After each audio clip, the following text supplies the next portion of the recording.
പ്രത്യേകിച്ച് യുവാക്കളോട് പറയുന്നത്, മക്കളെ നിങ്ങൾ ഇത് ഏറ്റെടുക്കണം. നമ്മളൊന്ന് ചേർന്ന് നിന്നാൽ, നമ്മളൊന്ന് കൈകോർത്ത് പിടിച്ചാൽ, നമ്മളൊന്ന് പങ്കുവെച്ചാൽ, നമ്മുടെ പ്രായമുള്ള കേവലം 29 വയസ്സ് മാത്രം പ്രായമുള്ള ജസ്റ്റിൻ പീറ്ററിന്റെ ജീവിതത്തിലേക്ക് മടക്കി കൊണ്ടുവരാൻ കഴിയും. നമ്മൾ ജസ്റ്റിൻ പീറ്ററിന് വേണ്ടി വീഡിയോ ചെയ്ത, പക്ഷേ അത് ഫലവത്തായില്ല. ഓപ്പറേഷൻ നടക്കണമെങ്കിൽ ഇനിയും ഫണ്ട് വേണം. ഇന്നലെ ഓണമായിട്ട് നിങ്ങൾ എന്തെല്ലാം കാര്യത്തിന് പൈസ ചെലവഴിക്കുന്നുണ്ട്. നമ്മൾ അടിച്ചു പൊളിച്ച് സന്തോഷം നടക്കുകയല്ലേ, ഒക്കെ നടന്നു.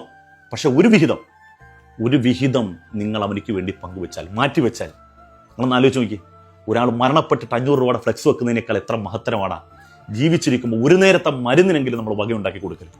അതുകൊണ്ട് യുവാക്കളെ, ഇവനൊരു യുവാവായതുകൊണ്ടാണ് പറയുന്നത്.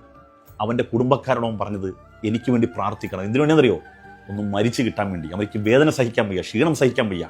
നിങ്ങൾക്കറിയാം, ഇവിടെ മുമ്പ് വീഡിയോ ചെയ്തപ്പോൾ എൻ്റെ തോളിൽ തൂങ്ങിന്നുകൊണ്ടാണ് അവൻ ആ വീഡിയോയിൽ നിങ്ങളോട് അവൻ്റെ സങ്കടങ്ങൾ പറഞ്ഞത്. അതുകൊണ്ട് നമ്മൾ സഹായിക്കണം, വിട്ടുകളയരുത്. യുവാവായോണ്ടാണ് പറയുന്നത്. ഇനിയും കാലം കിടക്കണം അവനിക്ക് ജീവിക്കാൻ വേണ്ടി. ആ കൊഴിഞ്ഞു പോകുമെന്ന് പ്രതീക്ഷിക്കുന്ന പുഷ്പത്തെ നമ്മൾ വെള്ളമൊഴിച്ച് വീണ്ടും തളർത്തു കൊണ്ടുവരും.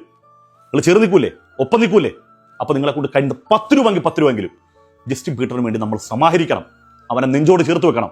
നിങ്ങളിൽ പ്രതീക്ഷിച്ചുകൊണ്ടാണ്. സഹായിക്കാൻ കഴിയുന്നില്ലെങ്കിൽ ഈ വീഡിയോ എങ്കിലും നിങ്ങൾ പങ്കുവെക്കണമെന്ന് ദയാവായ്പോടുകൂടി പറയുകയാണ്.